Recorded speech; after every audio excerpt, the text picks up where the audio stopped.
Bien, correcto. Entonces, habiendo dado ya los momentos instantes también que hemos podido tener en estos breves minutos, debido a la conexión, ¿no? La conectividad que se esperaba de todos los participantes. En ese sentido, entonces, vamos a dar por inicio, ahora sí, con el curso de BLS. Bueno, como les estaba ya dando un hincapié, ¿no? Algo breve. Recordemos que por sus siglas, en realidad en inglés, ¿ok? El BLS es el soporte vital básico, ¿no? El soporte vital básico. Y el ACLS, pues es igual por sus siglas en inglés, como podemos ver aquí. Estaríamos refiriéndonos al soporte vital cardiovascular avanzado. ¿Ok? Todo esto es lo que nosotros vamos a revisar en esta ocasión. Entonces, ¿cuáles son los objetivos dentro de lo que estamos viendo hoy? Pues vamos a ver los fundamentos de este soporte vital básico y el soporte vital avanzado. El tratamiento también que se debe dar a un paro cardiorrespiratorio durante y después, que es muy importante ese aspecto, ¿no? Después de paro cardiorrespiratorio, después de haber ya salido de este cuadro. El manejo de la vía aérea, que es muy importante, con obviamente el soporte ventilatorio. Uso de algunos medicamentos que deben de ser usados dentro de este soporte, su dosificación, por ejemplo, el tratamiento específico medicamentoso de bradiarritmias y de las taquiarritmias. Bueno, el RCP como tal, ya nosotros ya tenemos que tener bien claro que el RCP pues va a ser una técnica, ¿no? Una técnica, una maniobra en el cual nosotros debemos de hacer frente a un paro cardiorrespiratorio, PCR, paro cardiorrespiratorio, para poder nosotros obviamente prolongar la vida como tal hasta que éste llegue a una asistencia necesariamente intrahospitalaria. Y se va a dar tanto por el manejo cardíaco como por el manejo respiratorio. Si yo hablo del manejo cardíaco, es decir, tengo que ver la actividad del corazón, ¿cierto? Si la actividad del corazón se ha detenido, por ejemplo, tendré que hacer compresiones. Estas compresiones se deben dar con ambas manos, como estamos viendo en este dibujo aquí, una mano sobre la otra, y el empuje debe de darse hacia el pecho de la víctima, pero no con los dedos, sino con la palma, ¿ok? Con la palma, aproximadamente 30 lo que nos manifiesta. Entonces debe ser de manera fuerte, rápida, rítmica, y hacer la compresión no con los dedos, sino con la palma. Sobre la vía aérea existen algunas maniobras, por ejemplo, frente mentón, que es una maniobra muy conocida, ¿sí? En la cual nosotros inclinamos la cabeza, acá pondría yo una mano, inclinar la cabeza hacia atrás, por eso se dice frente, y la otra agarraría el mentón del paciente para poder hacer una hiperextensión, ¿ok? Entonces aquí veríamos la maniobra frente-mentón. De esta manera busco estabilizar, ampliar la vía aérea, inclinando la cabeza de la víctima hacia atrás y levantando la barbilla para que se pueda abrir la vía aérea. No es importante mantener la respiración. En caso de que este no esté siendo fructífero, pues yo podría pensar en las maniobras como respiración boca a boca, ¿ok? En las cuales nosotros tendríamos que brindar las ventilaciones, ¿no? Entonces estaríamos hablando de 30 compresiones por 2 ventilaciones. ¿Cuál es la efectividad? Bueno, nosotros ya para ir entrando, modo introductorio, sabemos que la efectividad es de alta calidad cuando un RCP está bien hecho. Y cuando nosotros tenemos, por ejemplo, un desfibrilador, un DEA, que es el más común, un desfibrilador móvil, ¿ok? Este de aquí, pues nos facilita bastante, ¿no? Cuando ya tenemos la asistencia prehospitalaria, el poder desfibrilar al paciente. Si nosotros hacemos una desfibrilación temprana, podemos tener una buena efectividad. Mejora, obviamente, la sobrevida del paciente, el pronóstico de vida y el pronóstico en cuanto a salud. Si nosotros colocamos un acceso vascular oportuno, es decir, una vía periférica, una 18, una 16, a disponibilidad, de acuerdo también y la administración de medicamentos correcta mejora la progresión de la circulación espontáneamente. Asimismo, nosotros debemos de no dejar de lado la vía aérea avanzada. Siempre cuando nosotros encontremos un paciente, una víctima como tal en la vía pública, por ejemplo, debemos de tener presente a nuestra popular cadena, a esta cadena llamada la cadena de supervivencia, a la cadena de supervivencia. Bien, y en la cadena de supervivencia entonces va a constar de estos pasos. El primero es hacer un reconocimiento, ¿no? ¿Dónde estoy yo? Ok, estoy en la avenida tal, avenida San Martín, vamos a suponer, ok, en la cual necesito hacer una activación del sistema de respuesta de emergencia, ya sea llamar a un número de una ambulancia, del SAMU, podría ser también cualquier número de emergencias que nosotros tengamos a disponibilidad de acuerdo al Estado peruano, si es que estuviéramos en nuestro país, y de acuerdo al gobierno regional donde nos encontremos, ¿ok? Si nosotros podemos designar a una tercera persona quien realice el llamado, sería genial. Es decir, si tuviéramos otra persona que nos pueda ayudar realizando el llamado, nosotros continuamos con los otros pasos y esa persona se queda haciendo esa activación. ¿Ok? Pero no sucedería lo mismo si estamos solos, ¿verdad? Si estuviéramos solos, pues nosotros tendríamos que hacer ambos. ¿Ok? Entonces, una vez que ya nosotros llamamos, dimos el lugar exacto donde ha sucedido, donde necesitamos esta atención, pues podemos pasar a los siguientes pasos en los cuales vamos a continuar con la evaluación y continuar asimismo también con el tratamiento respectivo. Entonces, como segundo paso tenemos realizar el RCP. Yo ya le palpé el pulso, yo ya verifiqué la frecuencia respiratoria, la frecuencia cardíaca, el estado de conciencia, todo ello e inicio con mi RCP de calidad de manera inmediata. Una vez que ya pudiera yo desfibrilar si tuviera el DEA, pues hago mi desfibrilación de manera rápida, oportuna, y luego pues vamos a hacer un traslado al paciente hacia los servicios de emergencia básicos y avanzados. Es aquí donde le van a brindar el soporte vital necesario y también los cuidados post-paro cardíaco. Bien, bueno, este es el mismo, ¿sí? Cuando nosotros presenciamos un paro, cuando nosotros estamos dentro de la situación de riesgo, la situación de peligro que se ha presentado, nosotros deberíamos de evaluar lo siguiente: el estado de conciencia. Hacemos preguntas, ¿sí? Señor, ¿qué le ha pasado? Señor, señora, ¿qué le sucede? ¿Qué es lo que siente? ¿Qué le duele? ¿Cuántos años tiene? ¿Cuál es su nombre? ¿Ok? Entonces, estas preguntas que yo realizo es para ver el estado de conciencia. Si él no responde a ninguna de estas preguntas, no respira, o si respira, respira anormalmente, es decir, solo hay jadeos, hay bloqueos, ¿sí? O hay algún tipo de bloqueo propio, ¿no? Lo que llamamos popularmente bloqueo.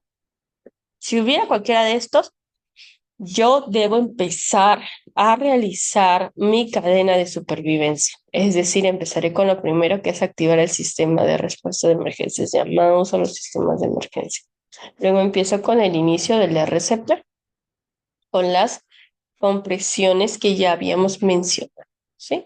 Si en el caso nosotros cuando hemos llamado pedimos que nos traigan un desfibrilador, llegar a esto, comprobamos el ritmo y iniciamos con la descarga. La descarga debe repetirse cada 2 minutos. Es importante que las compresiones sean rápidas y sean fuertes. Y sobre todo, rítmicas, ¿sí? Tal cual como los latidos del corazón, ¿no? Tiene que ser rítmico. Recomendaciones, en primer lugar, la seguridad. Es importante que nosotros veamos la seguridad independiente a qué paciente es el que estemos viendo, ya sea adulto, niño o lactante. A cualquiera de ellos, igual nosotros tendríamos que realizar primero verificar la seguridad del lugar, mirar que todo el entorno esté seguro, ¿no? Que no hay un peligro inminente. Por ejemplo, si yo quiero reanimar a un paciente que ha sido rescatado, digamos, de un incendio, yo tengo que ver que a los alrededores no haya, pues, digamos, alguna sustancia que pueda ser inflamable, que pueda posteriormente emerger, reemerger, mejor dicho, que viene a ser fuego. ¿Por qué? Porque esto podría empeorar la situación no solamente para el paciente, para la víctima, sino también para el reanimador, que en este caso sería mi persona, ¿cierto? Entonces yo tengo que ver la seguridad tanto de la víctima como del reanimador. En caso estuviera en peligro, de preferencia se debe retirar a la víctima primero del lugar donde se encuentra, llevarlo a un lugar que esté libre de estos peligros inminentes, y es aquí donde recién yo voy a empezar a realizar, obviamente, esta reanimación. Luego tengo que reconocer el paro cardíaco. ¿Hay paro cardíaco? Sí, no. ¿Hay o no hay? ¿Cómo lo puedo ver? Bueno, como dijimos, en primer lugar tengo que vigilar el estado de conciencia. Preguntarle, si no me responde ninguna de estas preguntas, ese estado de conciencia está pues, inhibido, ¿sí? Luego verificar si está respirando normalmente o no. Luego vamos a palpar el pulso. El pulso debe ser palpable por lo mínimo 10 segundos. Rítmico, evidentemente. El pulso debe estar rítmico. ¿Ok? Cuando yo hago esta evaluación. Entonces repetimos. Cuando yo evalúo el pulso debe ser rítmico y debe realizarse de forma simultánea al menos de 10 segundos. Ya realicé todo esto. Ahora sí activo el sistema de respuesta de emergencias. Si yo estoy sola, por ejemplo, en este sentido sí tendré que dejar a la víctima para poder hacer el llamado y la activación.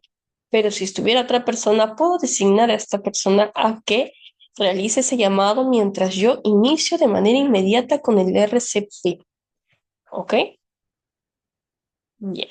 Entonces, en el caso del RCP, debe realizarse por lo mínimo por 2 minutos y luego nosotros obtener el DEA y hacer uso del desfibrilador. Pero en el caso hubiera un niño, fuera un lactante que estoy haciendo mi RCP, debo usar el DEA en cuanto esté disponible. No debo parar yo el RCP hasta que tenga el DEA disponible. Sobre las comprensiones, ya les había mencionado que era 32, ¿no? Lo cual quiere decir 30 compresiones por 2 ventilaciones. ¿Ok? Yo hago 1, 2, 3, 4, 5, 6, 7, 8, 9, 10, 11, 12, 13, 14, 15. De esa manera rítmica. Llego a 30, hago un stop y continúo con respiraciones boca a boca. 1, 2. Y continúo nuevamente con las compresiones. 1, 2, 3, 4, 5. Es esa la manera en la cual yo debo de hacer mi reanimación en adultos y adolescentes. ¿No? Son aquí 32. En el caso que fuera 1 o 2 reanimadores, debe darse de la misma manera. En el caso de los niños y los lactantes, cambia.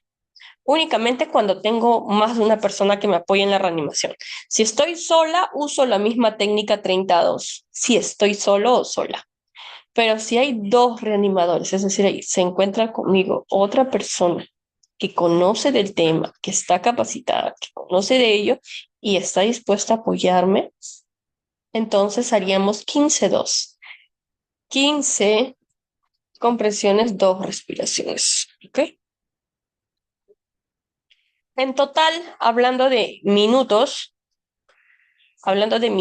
¿cuántas compresiones haremos al minuto?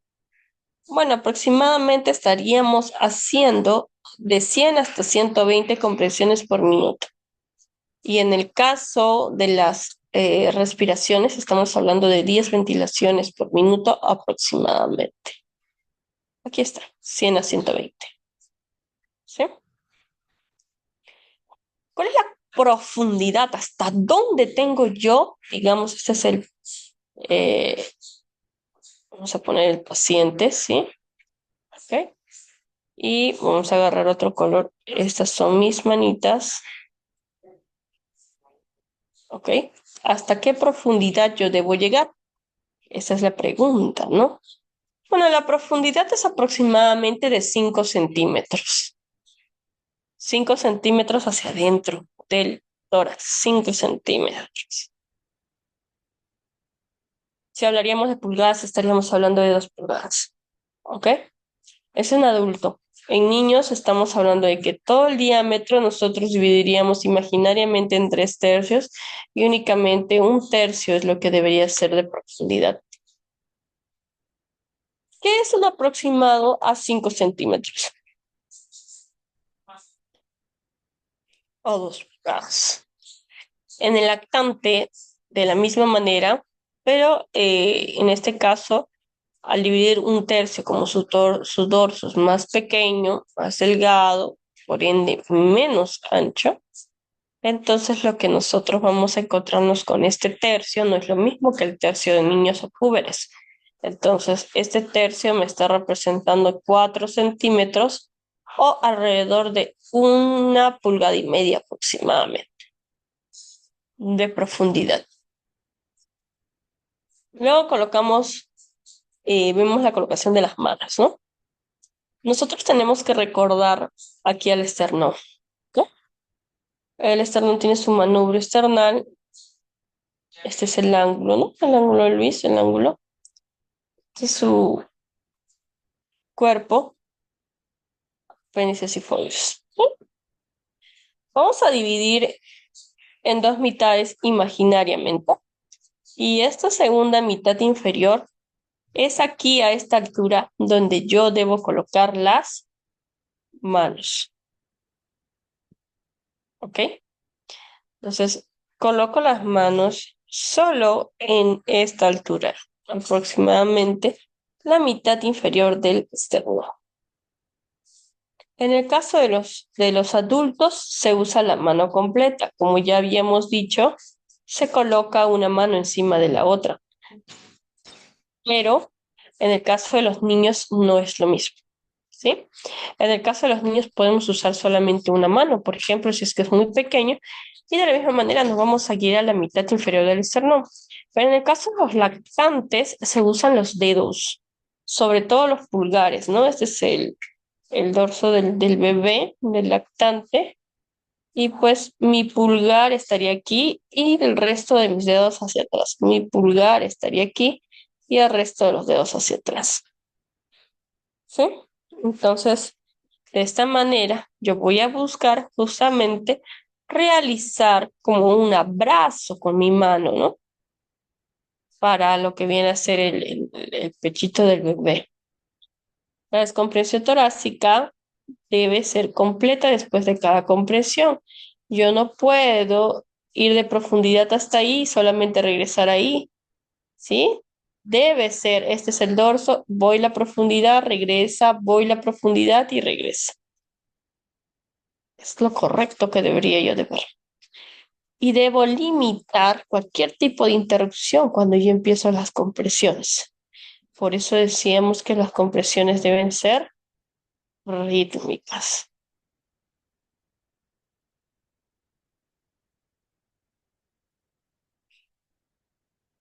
¿Cuál es la dinámica de equipo? Ya les había ido mencionando a grosso modo sobre la dinámica, ¿no? Sobre cuando hay uno o cuando hay dos reanimadores, ¿sí?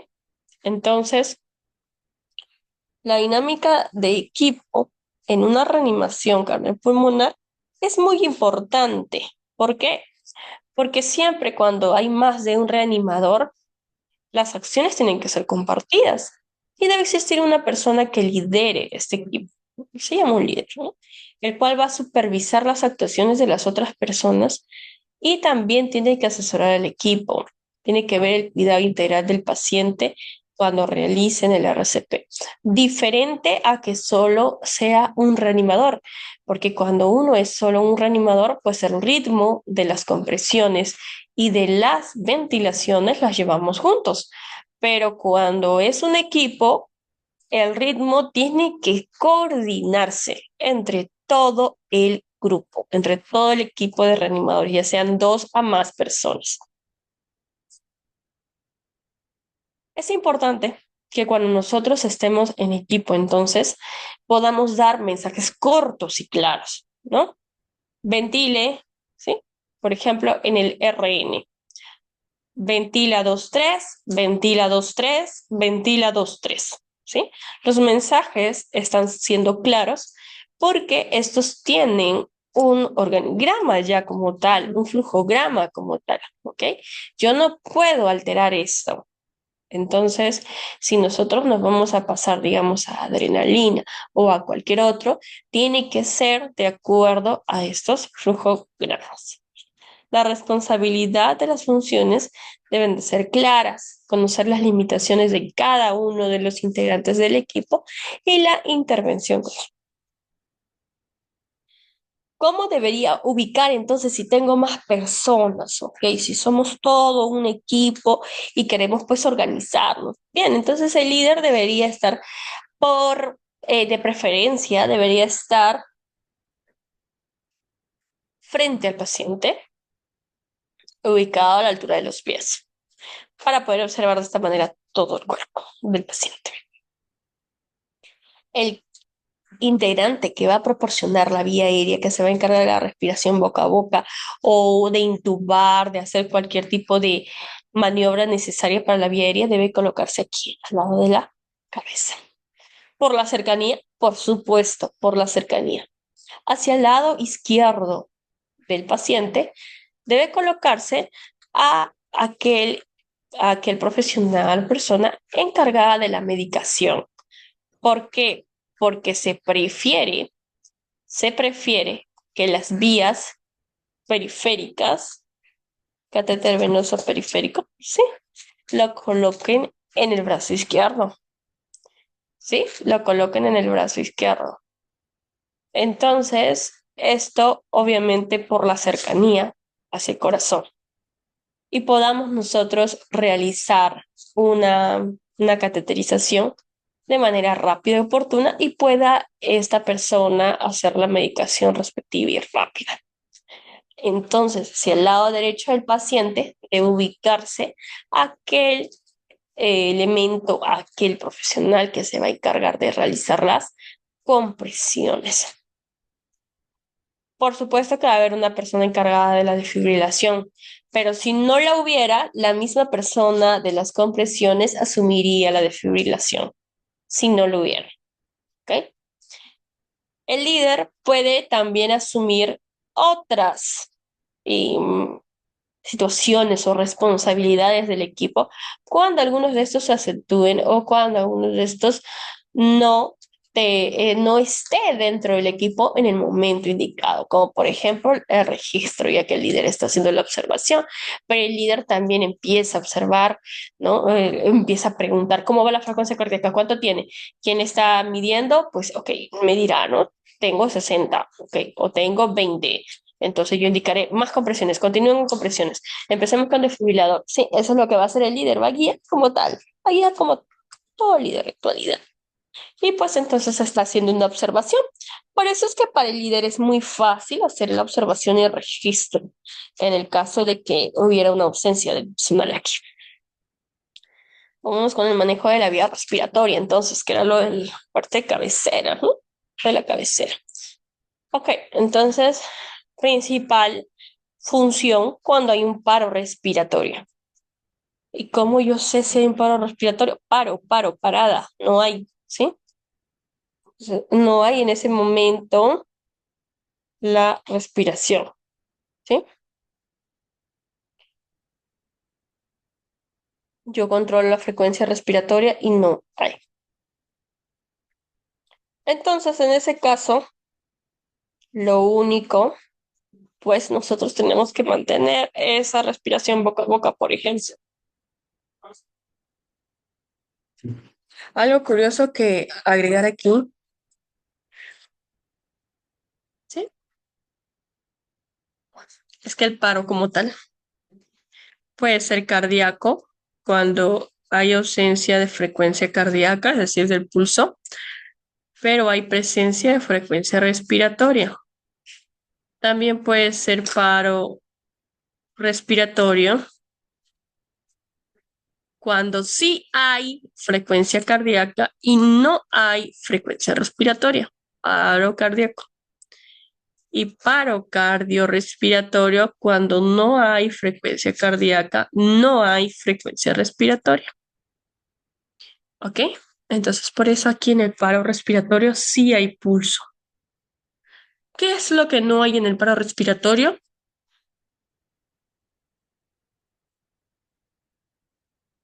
Frecuencia respiratoria. ¿Sí? Es esto lo que no va a haber. Es esto lo que va a estar en apnea, ¿no? Periodos de apnea muy prolongados. ¿Cuál es la frecuencia de la ventilación que nosotros debemos proporcionar? Bueno, si nosotros tenemos al alcance algún dispositivo de la vía aérea, es importante que hagamos uso de este, por ejemplo, la bolsa mascarilla o cualquier otro dispositivo. Si fuera la bolsa mascarilla, se debe de realizar dos ventilaciones, ¿ok? Continúo con mi 32, dos ventilaciones después de las 30 compresiones. Eso durante el paro cardíaco, ¿sí? Pero si el paro es respiratorio, yo no le voy a dar dos. En eso estamos hablando en un minuto. 32, 32, 32, vamos a estar en esta mecánica. No puedo, porque estamos en esto es correcto para un paro cardíaco, pero para un paro respiratorio tiene que ser las ventilaciones más frecuentes. Entonces yo daré una ventilación cada 5 a 6 segundos. Es decir, al minuto, ¿cuántas? Aproximadamente 10 hasta 12. En un paro respiratorio debe aumentarse las respiraciones que brindamos al paciente. En un paro cardíaco debe ser prioridad las compresiones encima de las ventilaciones. Eso fuera con una bolsa mascarilla. Y si tengo cualquier otro dispositivo, bueno, vamos a dar una ventilación cada 8 segundos, ¿sí? Eso si no tuviera la bolsa mascarilla, ¿no? Puede ser cualquier tipo de dispositivo de la vía aérea. ¿Es importante mantener la vía aérea permeable? Sí. ¿Es importante que nosotros observemos que hay algún objeto dentro? Sí. Muchas veces puede haber algún objeto, sí, una base, obstrucción de la vía aérea por cuerpos extraños, en los cuales en el cuerpo, en cualquier cuerpo extraño sea comida. Una persona puede estar comiendo y un trozo de carne muy grande puede que ya esté dentro y que esté atrapando el lumen de la vía aérea y no permita la respiración o el paso correcto de la respiración. ¿Sí? Entonces, en este caso, yo debo de verificar que una obstrucción de la vía aérea por cuerpo extraño es muy peligroso. Yo tengo que sacar este objeto si fuera posible, ¿no? Si fuera posible. Por lo general, si nosotros recordamos, pues, ¿no?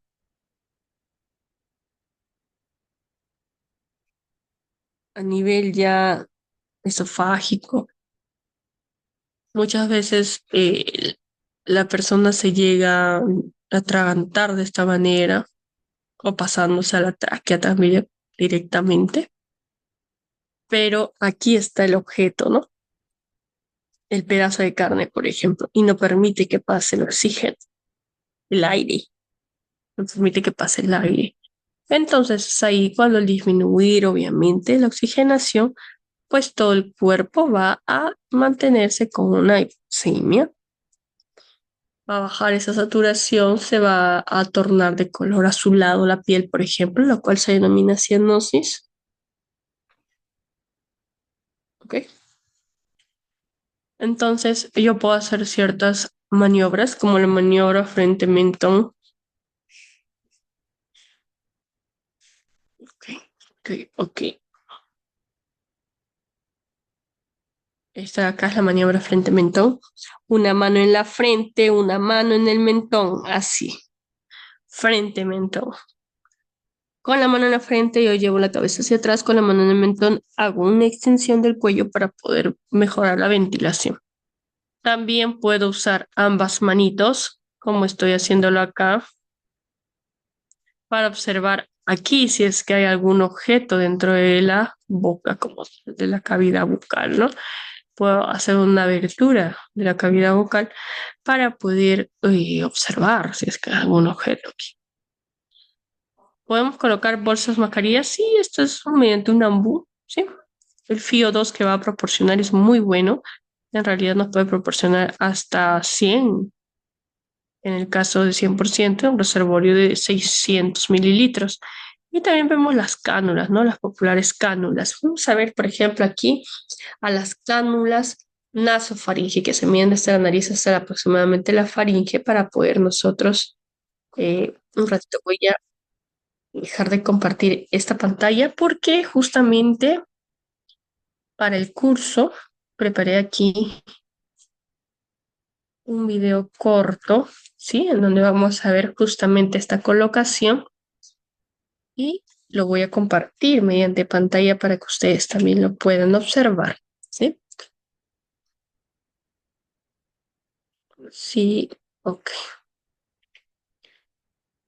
listo.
Bien, brevemente entonces hemos podido observar justamente la colocación, es muy sencilla como ustedes han podido visualizar y pues simplemente hay que medirlo desde la comisura labial, ¿no? De ahí justamente los tamaños diferentes que podamos nosotros utilizar. Este dispositivo nos va a ayudar a disminuir el riesgo de la aspiración del paciente y va a mejorar también esa apertura de vía aérea. Eso es un manejo intrahospitalario como tal. También tenemos algunos otros dispositivos ya más avanzados como el tubo laringio. Ese tubo laringio también es muy fácil de usar, pero la diferencia es que es más profundo a diferencia del anterior, ¿ok? El anterior, el nasofaringio, o el orofaringio, como habíamos visto, únicamente es desde la cavidad bucal, ¿no? Es súper corto. El de aquí es un poco más profundo. Me interesa que ustedes lo puedan ver también en este momento, ¿ok? Vamos adelante.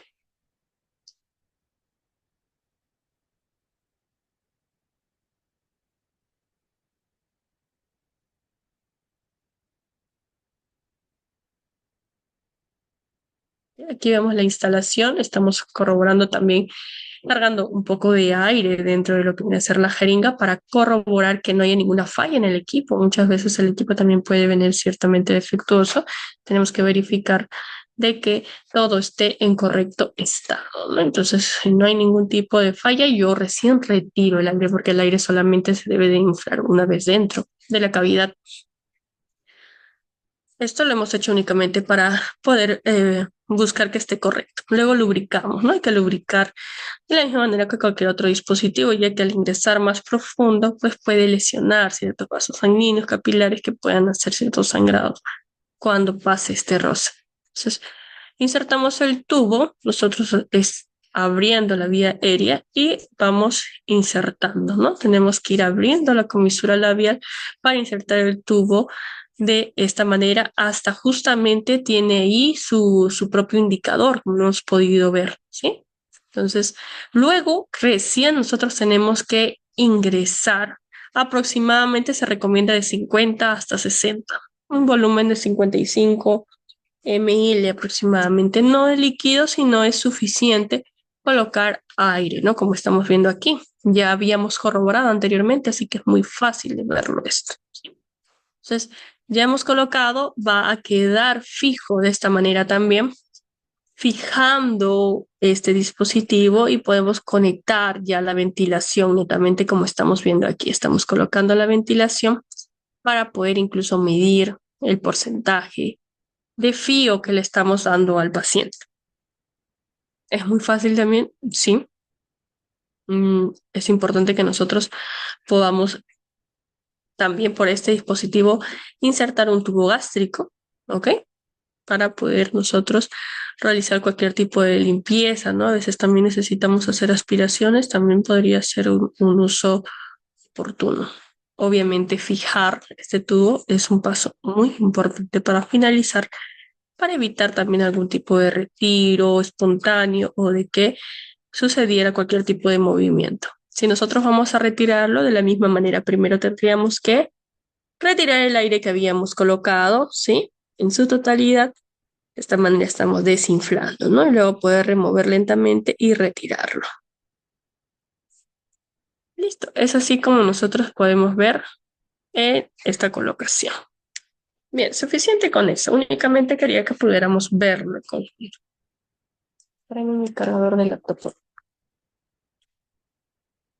Entonces, como hemos podido ver, en este caso, el dispositivo avanzado de la vía aérea es un obturador esofágico, en los cuales tenía un punto H, ¿no? No sé cómo punto H es un marcador que debe estar a la altura de los dientes. Una vez que este marcador llegue a los dientes, es que nosotros ya paramos, ya no ingresamos más.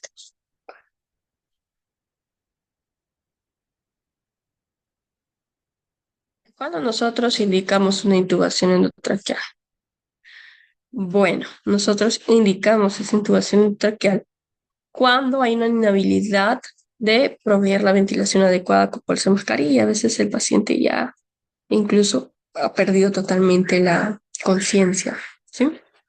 Sobre todo en ello. Cuando hay ausencia de reflejos en protección aérea, ¿sí? Debe ser colocada por proveedores expertos, ¿no? Que tengan también el entrenamiento apropiado. Idealmente se debe colocar de manera rápida, como hemos visto. Siempre pueden haber algún tipo de percance, sí. Sabemos que no todos los pacientes son iguales. Muchos pueden empezar, obviamente, el reflejo tusígeo es activado de manera inmediata. El reflejo sanguíneo también podría darse un poco de sangrado, sí, son complicaciones. Pero en realidad el procedimiento, perdón, el procedimiento debe darse de manera rápida, con un tiempo menor de 10 segundos, ¿sí? Menor de 10 segundos. Dentro de las estadísticas que nos muestran realmente la intubación endotraqueal, podríamos decir de que sí existe un número de intubación endotraqueal mal colocado, y que muchas veces nos hacen, pues, ciertas complicaciones adicionales al estado de salud del paciente. Lejos de mejorarlo, empeoramos la situación, ¿cierto? No siempre se da, no, es un porcentaje muy mínimo, sobre todo cuando al ser procedimiento necesita obviamente cierta práctica, adiestramiento, entrenamiento de personal y es un poco diferente. Como hemos visto en este video anterior, hemos visto en una maqueta, es muchísimo más fácil, por supuesto, que en un paciente, ¿sí? Entonces es necesario este entrenamiento apropiado, continuo. Solo en 6 a un 25% de intubaciones endotraqueales son mal colocados. Y estos son justamente los que luego se ven afectados. Vemos sangrado, vemos algún tipo de lesión de la cavidad vocal, también de la propia tráquea. ¿Sí?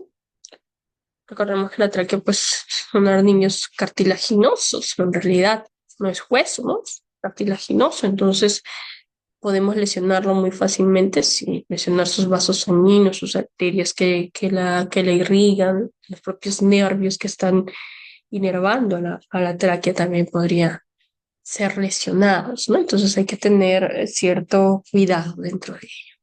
Siempre recordar que no hay estudios en los cuales se demuestren cuál es el tiempo oportuno para colocarlo. Sin embargo, siempre nosotros lo vemos más que nada que la intubación traqueal debe darse ya cuando el paciente está haciendo una complicación, tanto del estado neurológico que esté asociado con el pronóstico de vida. ¿Sí?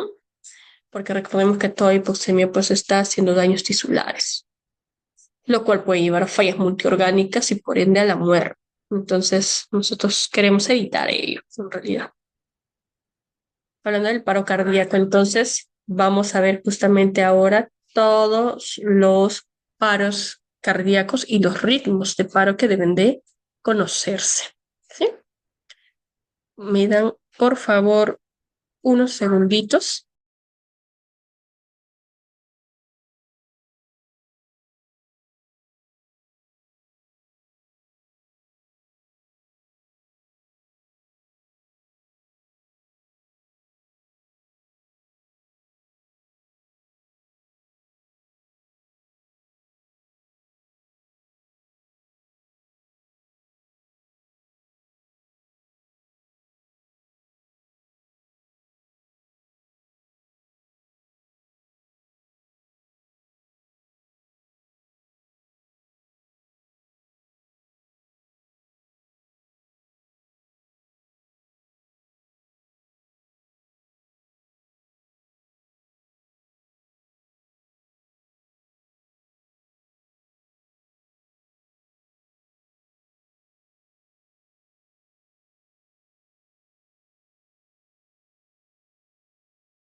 Oh, sigamos entonces. Van a disculpar, habían sonidos externos que uno a veces no puede controlar.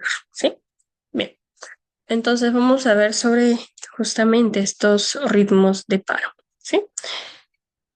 Dentro de los ritmos cardíacos, nosotros tenemos que recordar que existen ciertos ritmos que nos van a llevar sobre todo a un ritmo de paro. Esto se refiere a la frecuencia con la cual las personas pierden en realidad lo que viene a ser la frecuencia cardíaca, ¿no? Obviamente nuestra frecuencia cardíaca, recordar que va a ser una presentación de 60-90 latidos por minuto aproximadamente. Si no se trata de un ritmo cardíaco anormal, puede llevar a la muerte, por supuesto. ¿Sí? Se refiere a que es toda condición grave con la cual el corazón deja de latir de manera efectiva. Entonces, por ende, es importante que el término de ritmo de paro no, no sea tomado de así de simple manera, ¿no? Entonces, vamos a ver en primer lugar que el ritmo inicial común que nosotros vamos a ver es una fibrilación ventricular. ¿Sí? conocida por sus siglas como FV, ¿no? Fibrilación ventricular. Entonces, cuando esta se da, son algunos de los ritmos del paro. Un momento.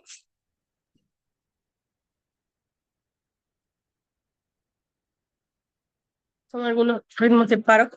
Y si el corazón sigue estando viable, el nódulo sinusal puede reanudar la actividad eléctrica. Recordemos que el nódulo sinusal es, pues, obviamente, el responsable, ¿sí?, de la actividad eléctrica del corazón. El principal, en realidad, porque tenemos dos, ¿no? El aurículo ventricular y el nódulo sinusal. El nódulo sinusal, recordar que se encuentra, pues, en el techo de la aurícula derecha, más o menos a unos 2 centímetros, ¿sí? 2 centímetros de lo que se viene a presentar a la aorta, específicamente.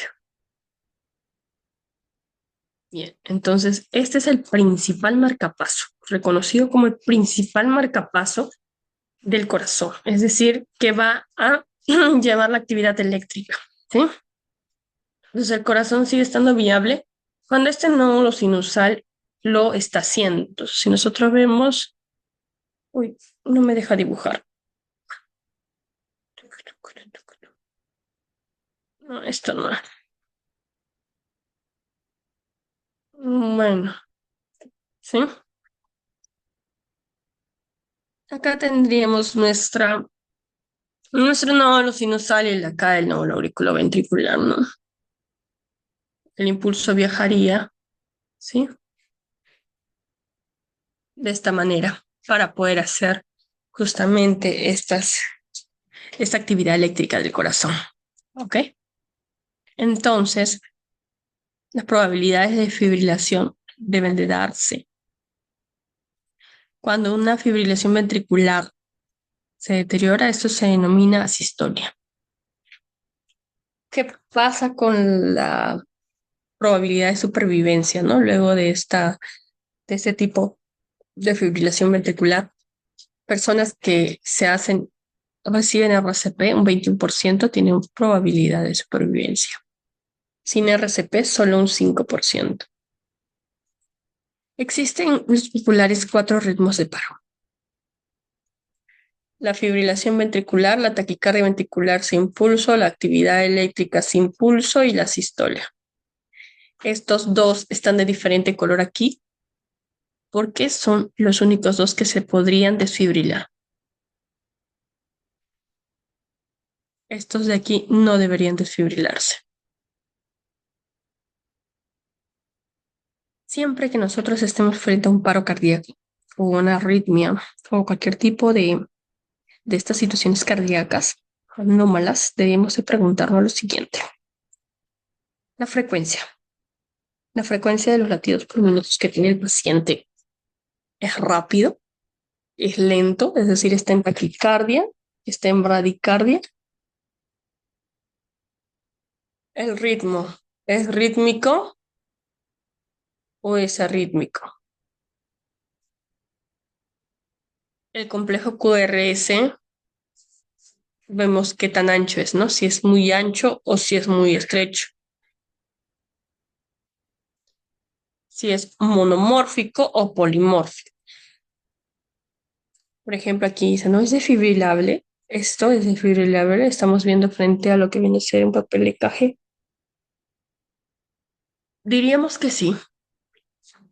Esto es totalmente desfibrilable, la primera alternativa, ¿no? Si diríamos que esta es alternativa A, sí. Porque estamos viendo una taquicardia en primer lugar y una taquicardia ventricular, ¿no? Obviamente una taquicardia ventricular sin pulso. ¿Ok? Aquí está. Ok, ya estaba. Bien. Entonces lo van a poder revisar bien. El segundo, una fibrilación. ¿Eh? Una fibrilación ventricular de la misma manera, ¿no? Entonces, ¿es también desfibrilable? La pregunta, ¿desfibrilable? Sí. Aquí no estamos viendo sístole, ¿no? Recordemos que el corazón se da por dos tipos de movimientos, ¿no? Sístole y diástole. Acá yo veo solo diástole. Por lo general, no veo sístole. Como no se ve sístole, eso se llama sistolia. Una sistolia no es desfibrilable. Aquí hay una actividad eléctrica, sí, sin pulso, ¿no? Tampoco es desfibrilable. Cuando nosotros vemos aquí y ya activamos el sistema de emergencia, hay que empezar de manera inmediata con el RCP, dar oxígeno, conectar un monitor, un desfibrilador. Luego verificamos si el ritmo es o no es desfibrilable, como hemos visto, ¿cierto? Y ya les había dicho que hay dos situaciones en las cuales sí se puede considerar un ritmo desfibrilable: fibrilación ventricular y taquicardia ventricular sin pulso.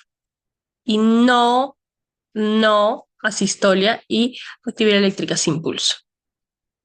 Si en caso estamos con sí, es decir, cualquiera de estos dos eventos, yo empiezo a hacer mi primera desfibrilación.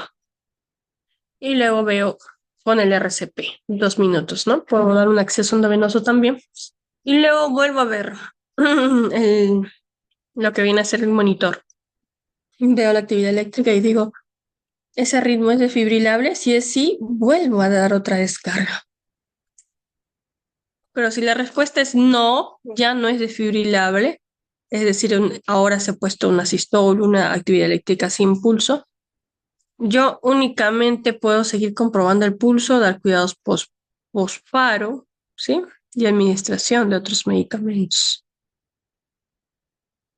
Vamos a continuar como que fuera que sí, ¿ok? Vamos a continuar en el mismo ejemplo como si fuera un sí. Sí, sí, sí sigue siendo un ritmo desfibrilable. Ok, entonces continúa con tu RCP.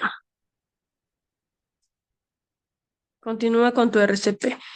¿El ritmo es desfibrilable? ¿Sí o no? Sí. Ok, podemos nosotros en la segunda desfibrilación, como ya tenemos un acceso endovenoso que hemos colocado acá, aquí ya puedo colocar yo un medicamento, una epinefrina. Puedo dar dosis de rescate a 3 a 5 minutos. Luego vuelvo a monitorear y ver, ¿es un ritmo desfibrilable? Me dice, sí, sí es un ritmo desfibrilable. Ok, entonces yo puedo incluso dar otra dosis de ataque, pero en este caso, amiodarona. ¿Ok? Puedo dar amiodarona. ¿Y qué pasa con los ritmos que no son desfibrilables? Vámonos hacia el otro lado, ¿no? Decíamos que los ritmos no desfibrilables son la sistolia y la actividad eléctrica sin pulso. En cualquiera de estas dos, yo hago solo RCP. Yo no desfibrilo. ¿Ven? En este lado yo no veo estos rayitos.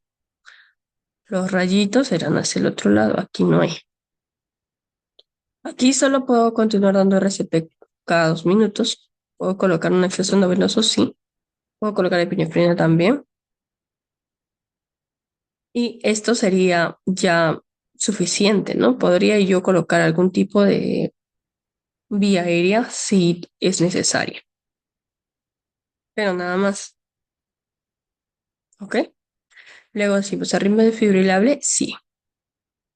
Si fuera desfibrilable, entonces vuelvo a lo que tenía que hacer aquí anteriormente, ¿no? Desfibrilar y continuar con la administración de dosis de rescate de epinefrina.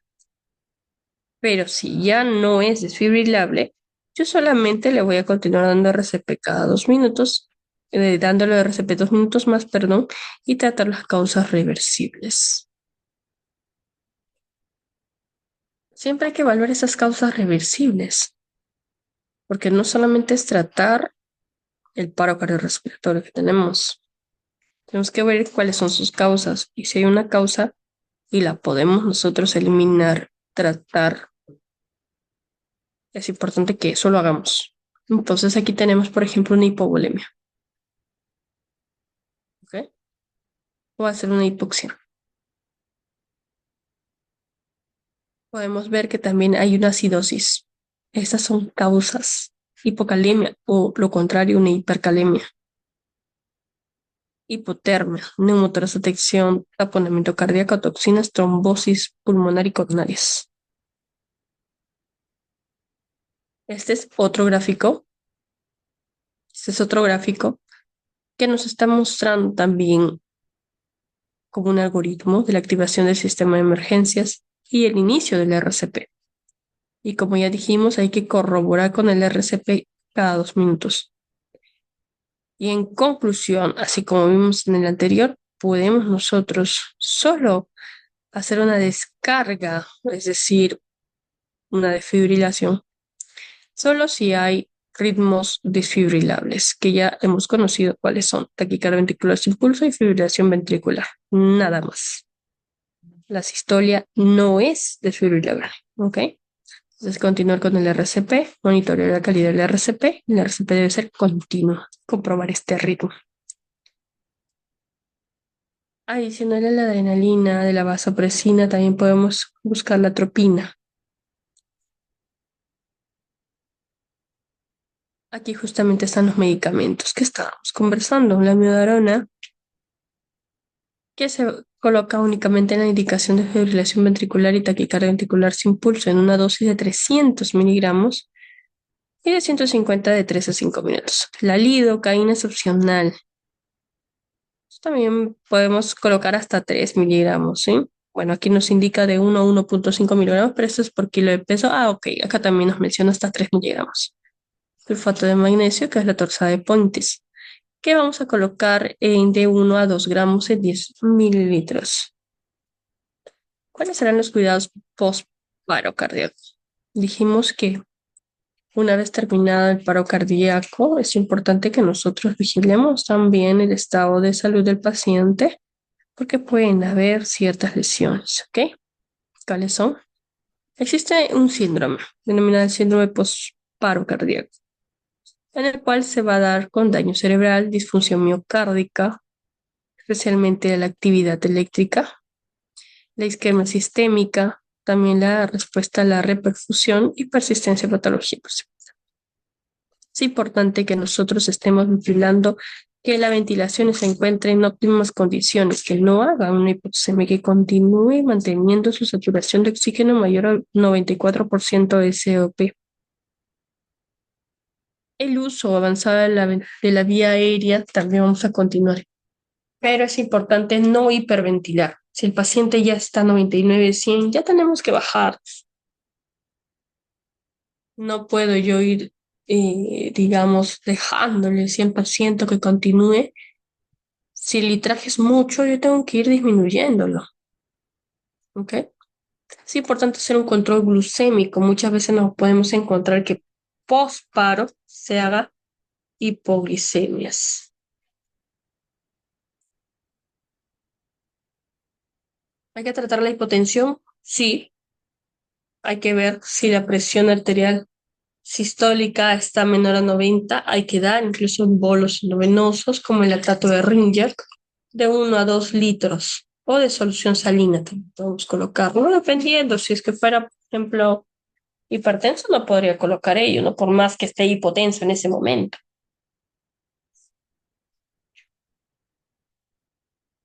Podemos colocar también algunos vasopresores como la adrenalina, la dopamina, también.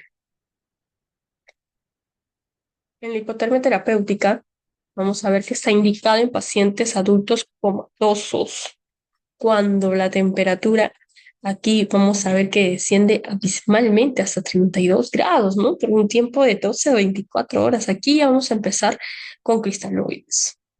¿Sí? Podemos considerar causas como el infarto agudo de miocardio o que hay una sospecha de esto. Una reperfusión coronaria también nos podría estar llevando a un hipotermia terapéutica. Aquí un poco más para poder leerlo. Las bradiarritmias, cuando ya disminuyen la frecuencia cardíaca por debajo de los 60 latidos por minuto, estaríamos hablando de una bradiarritmia. La bradiarritmia entonces es cualquier alteración con ritmo, como ya les había mencionado, aquí nuevamente nos mencionas, menor a frecuencia cardíaca, menor a 60 LPM.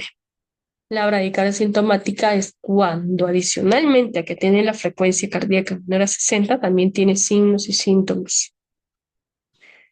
Por ejemplo, puede sentir mucho frío, ¿no? El paciente se siente frío, ¿ok?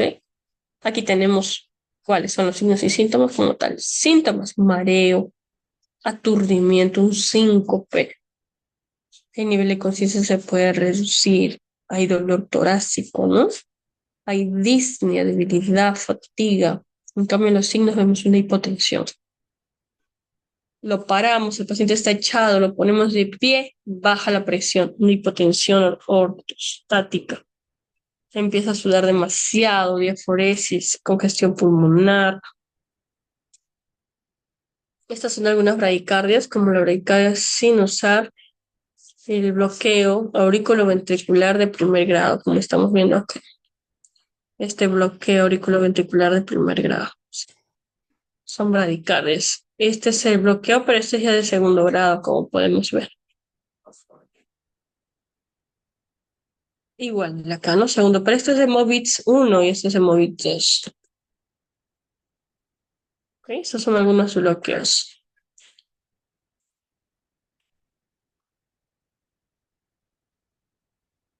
La valoración de este paciente que está con bradicardia tiene que ser buscando las causas subyacentes. Tengo que mantener la vía aérea permeable. Yo no puedo permitir que el paciente, adicional a la bradicardia, empiece a tener una hipoxemia. Tengo que administrar oxígenos de ser necesario. Monitorización, obviamente. Monitoreo constante de las funciones vitales. Ver su pH, su saturación, los accesos endovenosos deben estar 100% permeables, de preferencia hasta tener dos accesos permeables. Número 18 y 16, como dijimos, de acuerdo a la disponibilidad. EKG, hay que ir tomando los EKG de manera constante. Observar si es que hay algún tipo de signo o síntoma de por repercusión, por ejemplo, hipotensión, alteraciones del estado mental, molestias cardíacas, falla cardíaca agudas. Podemos nosotros ver un marcapasos. Ya esto podríamos considerar cuando la atropina no ha sido efectiva, sobre todo, ¿no? Obviamente esto tiene que ver ya el profesional de cardiología, hacer su interconsulta respectiva para que pueda considerar la posibilidad de colocar un marcapaso intravenoso. En el caso de nosotros, como dosis de rescate, podemos colocar el atropín endovenoso de 0.5 miligramos en bolo y repetirlo, ¿no? Repetir cada 3-5 minutos, pero como máximo, obviamente que tiene una dosis máxima. No voy a estar las 24 horas con la atropina, ¿no? Solamente un máximo de 3 miligramos. La dopamina, la adrenalina también. Justamente este es el algoritmo que nos va a resumir todo lo que hemos visto anteriormente. De lo contrario a las bradicardias, vemos ahora taquicardias, pero no como la anterior que habíamos visto, que era desfibrilable, que era la taquicardia ventricular sin pulso, ¿se acuerdan? Ese es desfibrilable. Ahora estamos viendo prácticamente otra taquicardia que es con pulso. Las taquicardias con pulso se pueden clasificar de acuerdo del complejo QRS. Cuando nosotros vemos su EKG, tenemos que observar bien, ¿no? Sonda P, sonda Q. Entonces, si nosotros vemos el complejo QRS, si este está muy estrecho, está muy angosto, muy pequeño, nosotros podemos hablar de una taquicardia de un flúter auricular, una fibrilación auricular, taquicardia auricular multifocal, estuviéramos sospechando si fuera irregular. Si este complejo QRS es ancho, por lo contrario, nosotros vamos a ver más taquicardias ventriculares polimórficas, sobre todo. Cuando estas son irregulares y todo ello, nos va a llevar a pensar. Entonces, lo que nosotros vamos a corroborar es mediante el EKG. Observamos nuestro complejo QRS es ancho, entonces es muy probable que sea una taquicardia ventricular polimórfica. Siempre preguntamos de la misma manera la frecuencia, ritmo, el complejo QRS, morfología y el paciente. La frecuencia es rápido, está taquicárdico, está lento, está bradicárdico, el ritmo es regular, irregular, el complejo QRS es complejo, es muy ancho, como vimos, o era estrecho, pequeño, angosto. Morfológicamente puede ser monomórfico o polimórfico. Y si el paciente se encuentra inestable o estable, nivel de conciencia, sobre todo, que ya habíamos mencionado desde la primera PPT, ¿no? Nivel de conciencia. Aquí les dejo justamente otras taquicardias ventriculares manifestadas dentro de un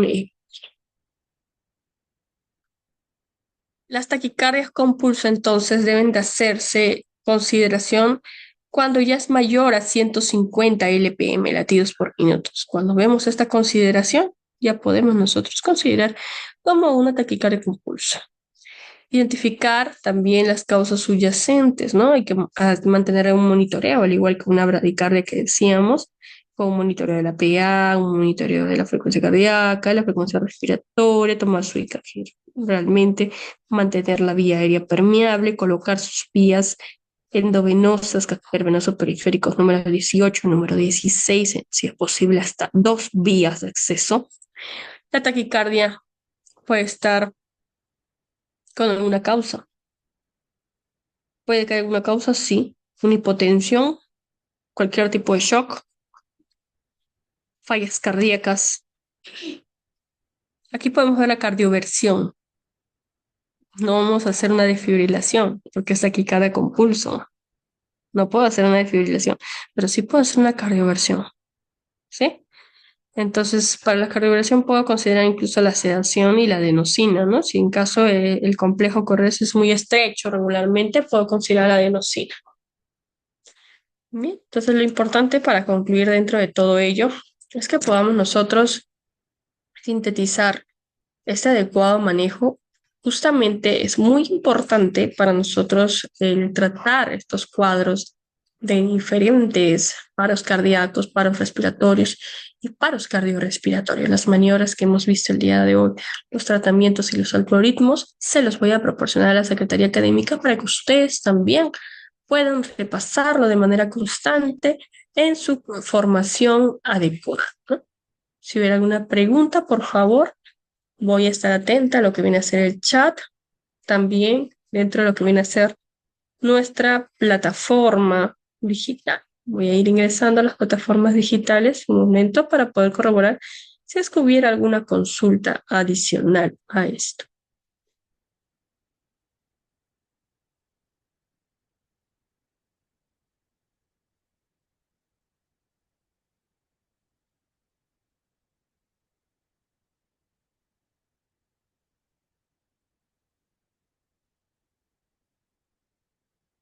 Bien, no tenemos ninguna consulta. Ok.